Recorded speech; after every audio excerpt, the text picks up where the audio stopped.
kayaknya saya akan berhenti sekolah. Saya mau resign dari sekolah. Apa? Ada panggilan mau jadi Romo. Ibu saya tuh bilangnya begini, apakah kamu hari ini sakit?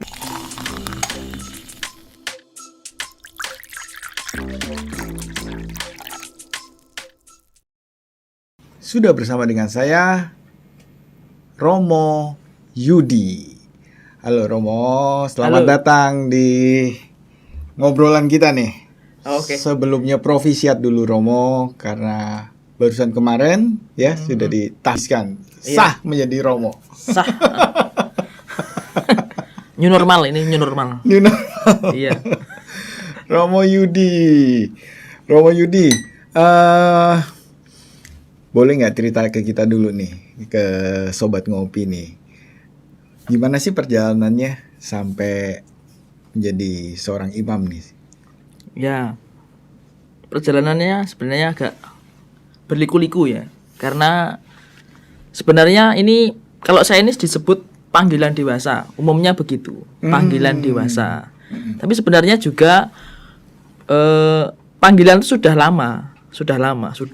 jauh ketika saya masih SMP. Hanya jawabannya itu yang Masih diabaikan dulu waktu itu. Karena ada sesuatu yang lain yang bagi saya lebih penting begitu kan. Kayaknya gue tahu nih.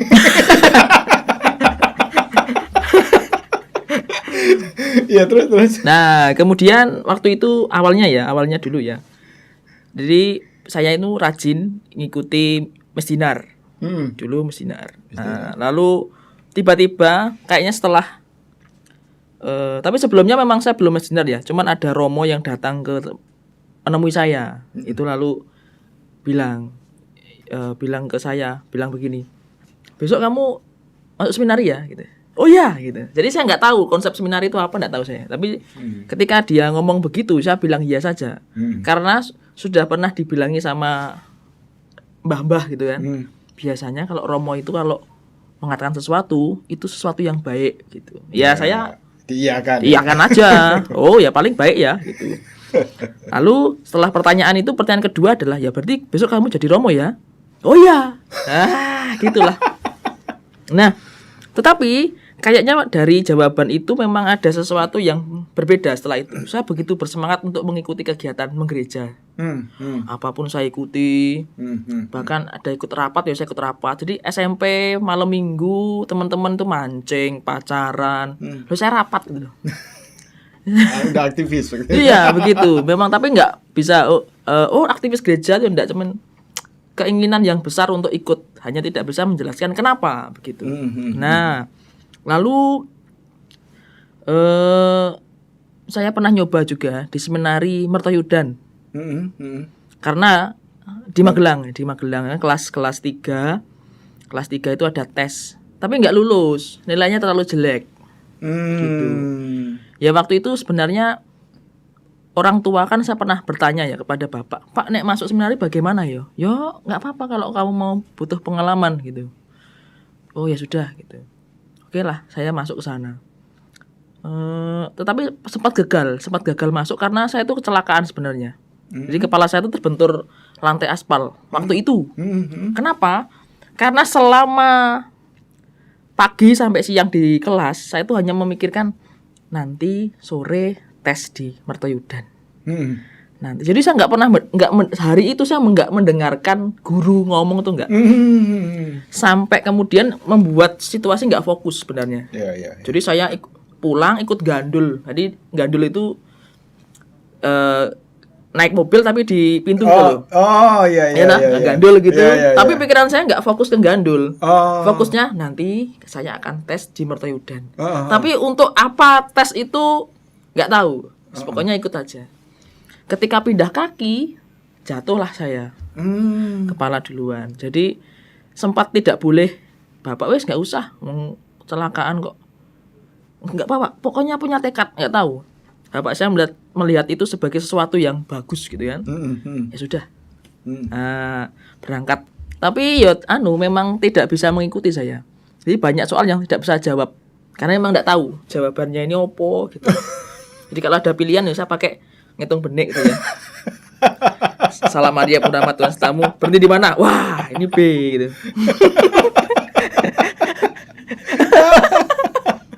Gitulah. Iya, Bonda Bandi. Iya, lalu memang dinyatakan tidak lulus. SMA saya sudah tidak pengen lagi. Ya mungkin karena saya punya pacar ya. Lalu saya kuliah. Kuliah. Tapi sempat ada panggilan-panggilan itu waktu itu ketika saya menghadiri misa perdana. Seperti ada pertanyaan kapan? Ayo Yud, kapan? Gitu. Atau juga ketemu dengan romo-romo yang saya kenal. Kamu sudah saya tunggu ke seminari loh, kapan? Amah romo untuk opo gitu ya. Ada sesuatu yang lebih menarik di luar tuh. Saya seperti itu. Ada Tuhan yang lain yang bagi saya ini lebih menarik, lebih mengisi hidup saya begitu kan? Iya. Ya sudah. Sampai terakhir juga mau skripsi ya. Itu juga ada panggilan lagi, tapi saya hentikan. Sudahlah. Kalau memang Tuhan memanggil saya nanti, itu tak akan datang lagi, nggak tahu kapan. Karena panggilan itu bukan hanya sekali. Tapi berkali-kali. Sepertinya juga melihat kesiapan saya semuanya gitu. Apapun sepertinya saya diajar untuk merasakan semua rasa, pahit, manis, asam, asin, dikecewakan, ditinggalkan itu harus ada gitu kan. Nah, lulus tuh juga bingung sebenarnya. Bapak saya tuh mau mengirim saya ke Jambi. Karena kan bapak ibu saya itu bukan orang Jawa, orang Palembang mereka. Oh iya. Ke Jambi. Lalu saya berdoa novena 3 kali Salam Maria. Hari ketiga itu saya dapat SMS. Kebetulan orangnya kemarin hadir juga. Saya hadirkan pada saat tabisan kemarin dari Sidoarjo. Nah, seorang bapak ini memberikan saya SMS begini. Apakah kamu mau bekerja, mau menjadi guru, mau mengajar gitu kan? Oh iya saya mau gitu. Ya sudah, kalau kamu mau ya berangkat saja ke Surabaya. Tapi saya itu sebenarnya juga nggak tahu Surabaya. Surabaya yang saya tahu tuh hanya di buku sejarah. Kalau bahas kota pahlawan gitu, kota perjuangan, nah itu dalam benak terbayang Surabaya kayak apa nggak tahu saya. Ya belum pernah ke Surabaya sama sekali. Paling cuma lewat kalau KKL SMA itu kan ke Bali kan pasti lewat Surabaya. Iya. Tapi selain itu saya nggak tahu. Nah kemudian disitulah sebenarnya ketika saya sempat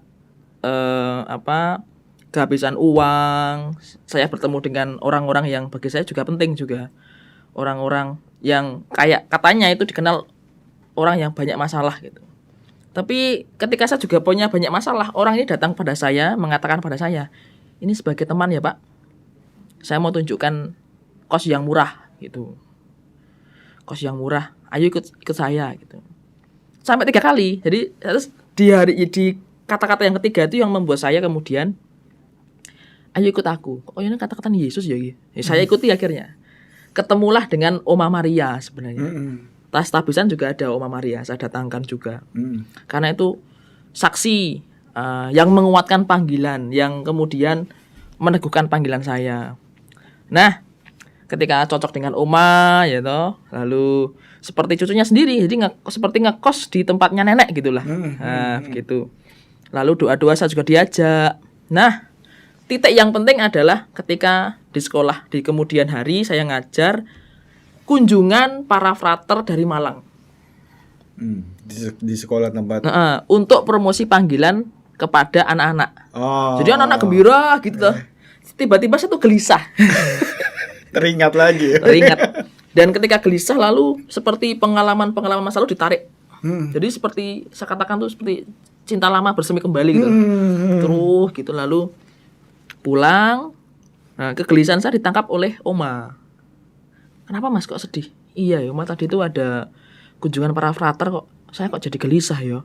Seperti panggilan saya yang dulu itu dimunculkan lagi. Lalu Oma bilang, siapa tahu kamu dipanggil untuk masuk. Waduh, saya ini orang yang tidak genah ya. Saya tuh nggak cocok kalau jadi begitu, tuh nggak cocok gitu. Loh, ya jangan begitu. Tuhan tuh kalau memanggil itu tidak pandang bulu. Dia tidak memandang siapa kamu, apakah kamu orang pinter, apakah kamu orang yang suci, tidak.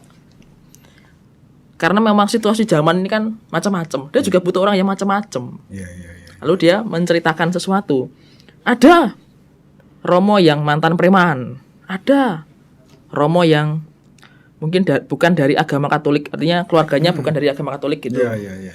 Ada romo yang bekas guru, ada romo yang jadi dipanggil. Oh gitu ya. Saya bingung sebenarnya. Aduh, piye? Karena nggak pernah mengatakan ini kepada orang tua sebenarnya. Karena bapak saya itu dulu visinya apa yang saya tangkap dari bapak itu, dia sering bilang begini, pokoknya hidup itu kerja kayak Jokowi pokoknya, kerja gitu. Yang membuat hidup itu kerja. Jadi hal-hal yang lain seputar religius itu nggak pernah diungkap gitu loh, nggak pernah diskusi tentang apa Tuhan yang maha pengasih, nggak ada pembahasan seperti itu, nggak ada sebenarnya. Nah, bingung sebenarnya saya juga. Lalu piye iki? Saya punya panggilan, ternyata oma ini mau menguatkan saya. Nah, titik kedua menguatkan lagi, om saya, adiknya bapak saya yang keempat ceritanya itu mengunjungi saya. Tahu permasalahan, mungkin tahulah kehidupan saya itu bagaimana. Lalu waktu itu, gimana? Kamu katanya disuruh bapak jadi PNS gitu. Iya, tapi saya sudah asik dengan hidup saya yang sederhana, bayarannya pas-pasan. Waktu itu pas-pasan sekali di SMP. Lalu sudah ketemu dengan banyak orang yang baik, ya meskipun ada yang gak baik ya. Lalu anak-anak yang sudah akrab gitu loh. Meskipun yo ngurusi angel bocah-bocah itu ya. Jadi guru apa mau itu? Guru PPKN. Oh. PPKN dan sejarah. Tapi kadang yo suruh bantu apa, ngurusi komputer lah sembarang. Biasanya guru muda itu diajak macam-macam yang katanya bagi mereka ini untuk latihan. Padahal sepertinya hanya dimanfaatkan gitu ya. Tapi nah lalu kan dia ngomong ya. Kesannya om. Nah, pesan-pesannya. Om. Lalu om saya bilang begini. Waktu itu kepucut ya. Kepucut ki bahasa Indonesianya apa ya? Kelepasan. Kelepasan. Kelepasan bilang, "Yus, om, saya mau jadi romo aja lah." Gitu. Wah, tepat. Saya punya teman gitu. Loh, iya toh? Iya, saya punya teman namanya Romo Widya. Ayo ketemu sama Romo Widya gitu. Gitu. Waduh, saya malah makin bingung lagi. Wah, ini makin bingung lagi saya. Tapi ya panggilan sebenarnya juga ada. Kalau diceritakan ke Romo Widya kayaknya juga bisa saya ceritakan. Lah sama Romo Widya itu saya diajak ke seminari tinggi sebenarnya. Seminari tinggi melihat ternyata di sini ada orang-orang tua juga yang jadi frater. Salah satunya dulu Romo Andi gitu kan. Maksudnya panggilan dewasa juga. Lalu Romo Domi yang sekarang di Yakobus itu. Saya makin semangat. Makin muncul kembali, makin wah oke lah, makin mantap untuk melangkah. Meskipun sebenarnya kalau saya balik lagi ke Karangpilang tuh jadi gelisah lagi. Karena saya belum ngomong sama orang tua. Akhirnya saya telepon ibu saya. Saya manggilnya Mama ya karena bukan ibu tapi Mama ya. Mak, kayaknya saya akan berhenti sekolah. Saya mau resign dari sekolah. Apa? Ada panggilan mau jadi romo. Ibu saya tuh bilangnya begini. Apakah kamu hari ini sakit gitu? Gitu. Tapi lalu nggak tahu apakah hari itu lalu saya ngomong langsung atau tidak, saya lupa. Saya ngomongnya kalau nggak diizinkan saya tetap masuk begitu. Gitu. Tapi tentunya saya juga dibilang Oma harus ngobrol dekat dengan orang tua. Tapi bagaimana untuk menghubungkan? Oma inilah yang menjadi mediator, menjadi penghubung sebenarnya. Maka bagi saya syukuri sungguh karena saya nggak punya saudara di Surabaya, tapi Oma inilah yang kemudian menjadi menjadi saudara bagi saya. Gitu. Menguatkan saya, meneguhkan saya, bahkan mengajak saya untuk rajin berdoa, lalu ngajari saya doa ibadat harian, ngajari saya kunjungan orang sakit, gitu. Lalu pokoknya kegiatan-kegiatan pelayanan umat itu dia ajak saya supaya apa? Supaya benar sungguh panggilan saya begitu. Berarti Romo ini nggak memulai dari seminari menengah ya? Tidak. Langsung setelah saya bekerja bekerja. Setelah bekerja ya masuk. Berarti bisa ya seperti itu ya? Ada jalur seperti itu Ada, memungkinkan ya? memungkinkan. Dan ya nampaknya di Surabaya juga memungkinkan itu gitu loh. Jadi masuk jalur saya yang saya pakai itu kan setelah wawancara dengan Monsinyur waktu itu, ya masuk, ya kamu nanti masuk tahun orientasi rohani. Nah, dalam perjalanan waktu saya kemudian melihat bahwa yang masuk tahun orientasi rohani adalah mereka yang sudah pernah bekerja. Artinya lalu orang-orang yang teman-teman yang dari SMA, lulus SMA, atau mereka yang masih kuliah tapi putus di jalan gitu, atau memilih sudahlah saya mau mengejar panggilan saya gitu loh. Gitu. Ya. Lalu masuk, lalu ada wawancara. Kalau zaman saya itu hanya wawancara tok sama Monsinyur. Kalau berikutnya itu ada tes psikologi gitu. Lalu ada wawancara lebih mendalam kembali. Baru masuk gitu. Tahun rohani berapa lama? Waktu itu saya 1 tahun. 1 tahun. Iya. Lalu kalau sekarang ini 2 tahun. Jadi di sana tuh diapain kalau tahun rohani itu? Tahun rohani itu ada empat tahap. 3 bulan pertama namanya konsolidasi. Bagaimana mengenal keluarga, hubungan saya dengan bapak ibu.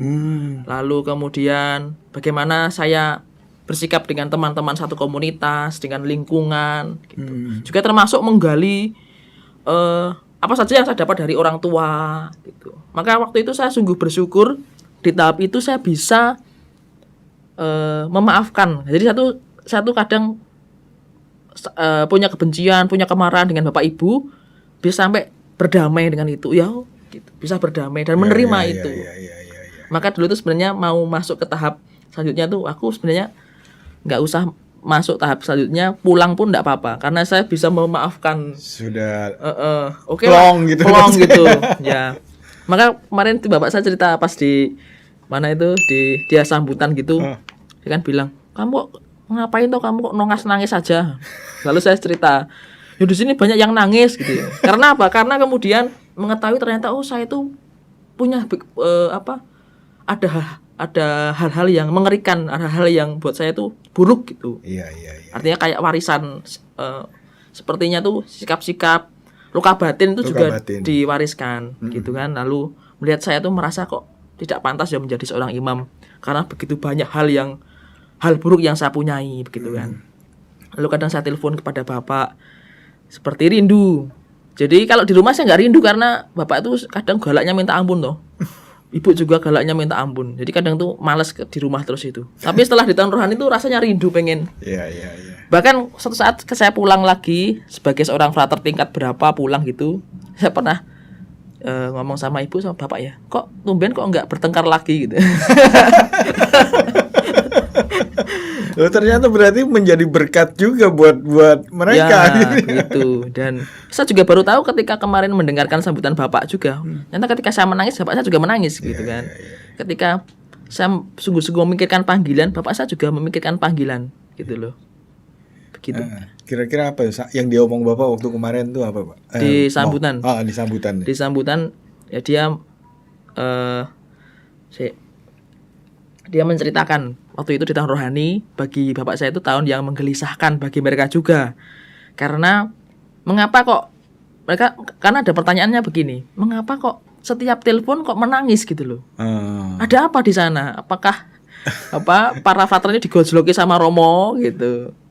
Tapi ya sebenarnya ada proses di mana saya harus mengolah artinya saya baru memahami rasa cinta atau memahami cinta orang tua itu, terutama dari bapak ibu saya itu bukan dari sikap-sikap yang romantis.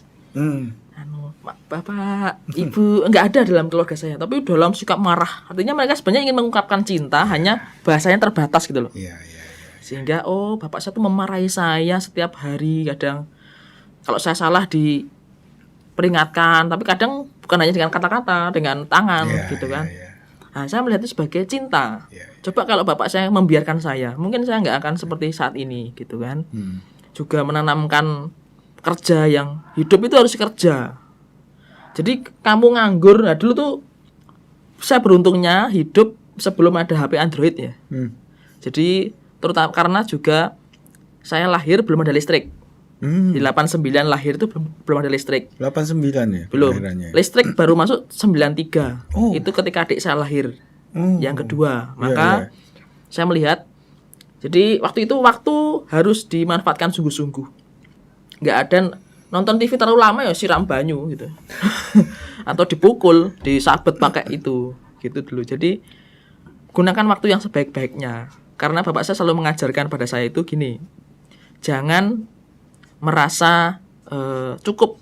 Apalagi kamu sudah punya ijazah itu jangan merasa cukup. Ijazahmu itu bisa jadi tidak ada gunanya ketika tidak ada tempat untuk memasukkannya gitu loh. Artinya kerja keras itu harus. Maka ya itu akhirnya terjawab ketika saya di kos-kosan sebenarnya. Ketika gajinya kok segini ya. Kurang. Lah saya kadang ngomong sama Oma, apa yang bisa saya bantu? Saya ngecat, menerkan kolam gitu. Jadi ya seperti orang tukang bangunan itu. Ya itu, ternyata ya maksudnya bapak saya dulu begitu. Iya, itu didikan orang tua. Ya, tadi kan konsolidasi ya. Lalu tahap kedua disermen, pembedaan roh. Intinya sebenarnya apakah sungguh panggilan saya ini benar-benar dari Tuhan atau dari yang lain? Gitu. Apakah saya datang ke sana pelarian atau memang sungguh saya memang jadi romo. Ada sesuatu hal yang tidak bisa dilakukan oleh orang lain kecuali romo begitu. Gitu. Lalu tahap ketiga komitmen setelah menemukan lalu komitmen. Oke. Gitu. Lalu crowning ya istilahnya refleksi komplit semuanya itu lalu siap melanjutkan di seminari tinggi. Ya. Berarti memang yang masuk ke sana itu penyaringannya di tahun rohani itu ya bisa dari ya tadi ya dikatakan dari yang sudah kerja pun sepanjang ini, tapi nggak ada yang sudah menikah gitu misalnya. Kayaknya nggak bisa loh sudah menikah. Nggak bisa ya, walaupun setelah itu karena meninggal pasangannya itu nggak bisa ya. Tidak bisa, harus artinya meskipun tua tapi dia belum menikah gitu. Oke. Ya. Nah, kalau dari prosesi silakan mau sambil kita santai ngopi. Nah, kalau dari prosesi kemarin pentabisan nih, momen apa yang paling berkesan nih buat Romo? Momen sebenarnya dari awal tuh bagi saya tahbisan itu juga bagi saya sebenarnya sudah momen yang baik, momen yang istimewa karena bisa mendatangkan orang-orang yang orang-orang yang bagi saya ini gini loh. Saya tuh nggak punya saudara di Surabaya, tapi orang-orang ini yang membentuk saya, yang menyemangati saya, termasuk orang yang mendatangkan saya ke Surabaya. Lalu ketika saya punya rekan kerja yang juga menolong hidup saya, termasuk Oma itu bagi saya juga sudah momen yang istimewa. Mereka datang bisa menyaksikan saya gitu. Kalau untuk tahbisan sendiri bagi saya bukan sesuatu yang mengagetkan untuk saya sebenarnya. Ya sudah itu sudah. Sebenarnya jadi diakon itu sudah bagi saya sudah jadi romo sebenarnya. Sudah dikancing, sudah dari diakon saya sudah latihan. Oh ya, saya sudah dikhususkan, sudah dimiliki oleh Tuhan, maka yo ojo aneh-aneh gitu. Meskipun pikiran itu kadang pengennya aneh-aneh gitu kan. Apalagi masa pandemi kemarin gitu kan. Wah, ini apain ya gitu kan. Lalu memang pada pada pengumuman yang selanjutnya adalah tahbisan, ya sudah. Bagi saya itu sesuatu yang momennya dari awal itu yang kalau liturginya bagi saya ya wes itu bagian, tapi bagi saya bisa sampai titik ini sesuatu yang luar biasa. Kan moto saya kan bersyukurlah dalam segala hal. Saya bersyukur ini. Saya ini orang asing sebenarnya, bukan orang Surabaya. Lalu termasuk kemarin nanti yang di Jogja dijemput oleh Kuskupan gitu. Nah itu suatu saya dapat hak istimewa dijemput, bahkan kemudian bapak saya diantarkan lagi gitu kan. Itu bagi saya sudah hal yang sangat saya syukuri gitu kan. Lalu kemarin itu yang baru tahu artinya ketika persiapan di retret. Kenapa kok para calon imam itu ditumpangi tangan oleh para romo? Itu kan betul. Artinya masuk dalam kolegialitas para imam gitu loh, diterima seperti orang diinisiasi gitu ya, masuk gitu. Jadi ya sudah, kamu akan sama dengan mereka gitu. Meskipun memang ada yang muda, tabisannya muda, atau mungkin tabisannya muda orangnya sudah tua, atau tabisannya tua orangnya masih muda gitu kan. Gitu. Masuk dalam kelompok mereka, lalu ya berjuang bersama, dan dari situ saya kemudian semakin mengerti bahwa Imam Projo itu bukan hidup sendiri, tapi hidup dalam komunitas. Mereka juga berjuang bersama, bergulat bersama sesuai dengan konteks masing-masing paroki bagaimana gitu. Gitu. Ada solidaritas di antara mereka gitu, dan itu yang bagi saya juga, wah, ini sesuatu yang luar biasa, makin luar biasa gitu, makin nggak bisa suatu anugerah yang luar biasa gitu loh. Ya, asik sekali nih ngobrolnya. Sekali lagi Provisiat Romo. Ini suatu perjalanan yang mungkin bagi sebagian sobat ngopi juga ilmu pengetahuan baru ya, informasi baru ya. Ternyata bisa menjadi seorang imam melalui panggilan dewasa itu ya, dikatakan ya. Oke Romo, penugasannya sekarang di mana? Penugasannya kemarin itu paroki Santo Hilarius Lepu Ponorogo. Ini sebenarnya kemarin itu saya di WA itu banyak yang salah. Jadi bagi mereka Klepu itu Klepu yang di gerejanya yang namanya Santo Petrus Paulus Klepu. Itu kan bukan Keuskupan Surabaya, itu Keuskupan Agung Semarang itu.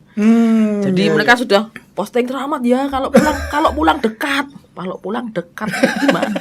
Lalu saya tulis di status itu, bukan yang ini. Saya tuh di paroki ini.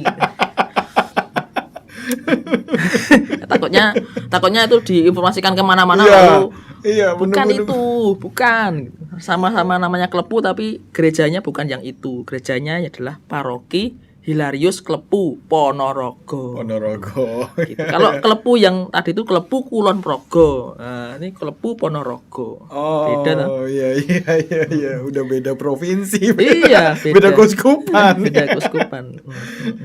Oke, Romo Yudi, terima kasih banyak sudah mampir, kita udah ngobrol. Sekali lagi Provisiat, semoga ini menjadi titik awal, kita semua berdoa supaya ini menjadi titik awal perjalanan pelayanan Romo lebih bisa untuk menggembalakan semua umat dan menjadi berkat buat semua umat. Amin.